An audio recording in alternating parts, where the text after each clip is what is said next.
ಸಂಘಟನೆಗೆ ಹೊಸದಾಗಿ ನಮ್ಮ ಇದೇ ಚಿಕ್ಕಬಳ್ಳಾಪುರ ತಾಲೂಕಿನ ಪೋಷೆಟ್ಟಹಳ್ಳಿ ಪಂಚಾಯತ್ ಸೇರಿದ ನಮ್ಮ ಸುರೇಶ್ ಅಣ್ಣವರು ಗುರುಕಲ್ನಾಯಕನಹಳ್ಳಿ ಗ್ರಾಮದವರು, ಇದೇ ಚಿಕ್ಕಬಳ್ಳಾಪುರ ತಾಲೂಕಿನವರು. ಅವರು ಬೇರೆ ಸಂಘಟನೆಯಲ್ಲಿ ರಾಜ್ಯ ಸಮಿತಿಯಲ್ಲಿದ್ದರು. ಈಗ ಆ ಒಂದು ಸಂಘಟನೆಯನ್ನು ಬಿಟ್ಟು ಪ್ರೊಫೆಸರ್ ಬಿ ಕೃಷ್ಣಪ್ಪನವರ ಹೋರಾಟಗಳು ಮತ್ತು ಜೀವನ ಚರಿತ್ರೆಯನ್ನು ಅವರು ಅರ್ಥ ಮಾಡಿಕೊಂಡು ಈ ಸಂಘಟನೆಯಲ್ಲಿ ನಾನು ಕೆಲಸ ಮಾಡ್ತೇನೆ ಅಂತ ರಾಜ್ಯ ಸಮಿತಿ ಜೊತೆ ಮಾತನಾಡಿ ರಾಜ್ಯ ವಿಭಾಗೀಯ ಸಂಚಾಲಕರಾಗಿ ರಾಜ್ಯ ಸಮಿತಿ 17ನೇ ತಾರೀಕು ಬೆಂಗಳೂರು ಮೋತಿ ಮಹಲ್ನಲ್ಲಿ ಈ ಸುರೇಶ್ ಅಣ್ಣವ್ರನ್ನ ಆಯ್ಕೆ ಮಾಡಿರುತ್ತಾರೆ. ಏನಪ್ಪ ಅಂತಂದರೆ, ಪ್ರೊಫೆಸರ್ ಬಿ ಕೃಷ್ಣಪ್ಪ ಅವರು ಸಂಘ ಅಂದರೆ ಕರ್ನಾಟಕದಲ್ಲಿ ಮೂಲೆ ಮೂಲೆಗೂ ಗೊತ್ತಿದೆ. ಆದರೆ ಯಾಕೋ ಗೊತ್ತಿಲ್ಲ, ನಮ್ಮ ಚಿಕ್ಕಬಳ್ಳಾಪುರದಲ್ಲಿ ಹಿನ್ನಡೆಯಲು ಬಂದಿದೆ. ಅದು ಏನಂತ ನನಗೂ ಗೊತ್ತಿಲ್ಲ. ಸೊ ಆ ಸಂದರ್ಭದಲ್ಲಿ ಈ ಸಂಘಟನೆ ಮೂಲಕ ಕಾರ್ಯಕರ್ತರು ಚರ್ಚೆ ಮಾಡಿ ಇದನ್ನು ಏನು ಮಾಡಬೇಕು ಅಂತ ಅವರು ಗುರುತಿಸಿ ಇಂಥವ್ರನ್ನ ಮಾಡಿದ್ರೆ ಚೆನ್ನಾಗಿರುತ್ತೆ ಅನ್ನೋದಕ್ಕೆ ನಮ್ಮನ್ನು ಆಯ್ಕೆ ಮಾಡಿರ್ತಾರೆ.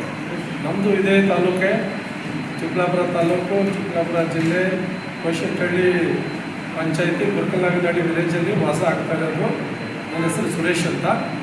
ಸೊ ಈಗಾಗಲೇ ನಾವು ಬೇರೆ ಸಂಘದಲ್ಲಿ ಅನೇಕ ಕಾರ್ಯಕ್ರಮಗಳನ್ನು ಮಾಡಿರ್ತೇವೆ. ಅದು ನೋಡಿ ಕೂಡ ಅವ್ರನ್ನ ಚೂಸ್ ಮಾಡಿರ್ತಾರೆ.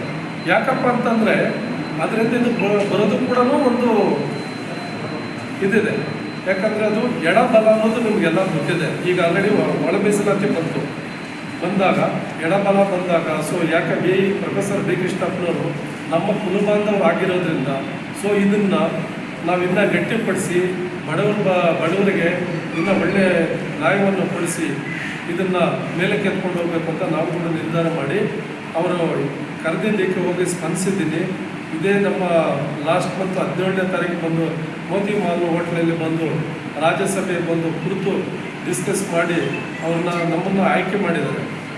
ನಮ್ಮ ಪೋಸ್ಟ್ ಬಂದು ರಾಜ್ಯ ವಿಭಾಗ ಸಂಚಾಲಕರು, ಆಯಿತಾ. ಸೊ 3 ಜಿಲ್ಲೆಗೆ ಬಂದು 3 ಜಿಲ್ಲೆಗೆ ಆಯ್ಕೆ ಮಾಡಿರ್ತಾರೆ. ಒಂದು ಚಿಕ್ಕಬಳ್ಳಾಪುರ, 2ನೇದು ಬಂದು ಕೋಲಾರ, 3ನೇದು ಬಂದು ಬೆಂಗಳೂರು ಗ್ರಾಮಾಂತರ.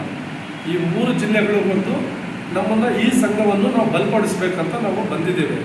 ಯಾಕಂದರೆ ಈಗಾಗಲೇ ತಮಗೆ ಗೊತ್ತಿದೆ, ಕರ್ನಾಟಕ ದಲಿತ ಸಂಘರ್ಷ ಸಮಿತಿ ಅಂದರೆ ಬಿ ಕೃಷ್ಣಪ್ಪನವರು ಫಸ್ಟ್ ನಮ್ಮ ಕರ್ನಾಟಕಕ್ಕೆ ಅಂಬೇಡ್ಕರ್ನವ್ರನ್ನ ಪರಿಚಯ ಮಾಡಿಕೊಡೋದು ಒಂದು